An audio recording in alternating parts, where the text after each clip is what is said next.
নমস্কার দর্শক বন্ধু, Manjula Chatterjee, Facebook page, YouTube short channel video.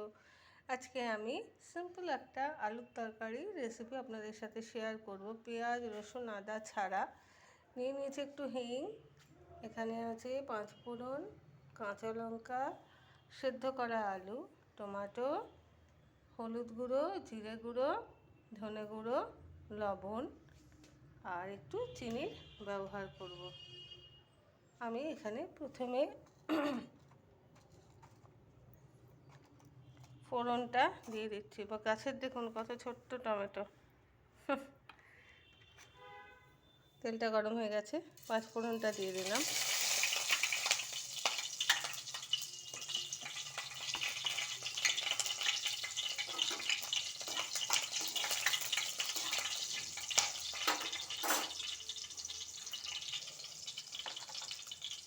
দিয়ে দিচ্ছি একটু হিং,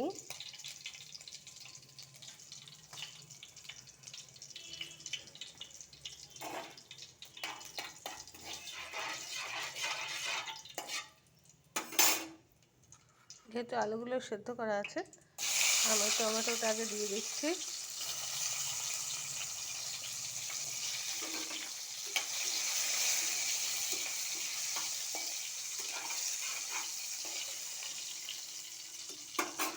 টমেটোটা একটু ভাজা হোক।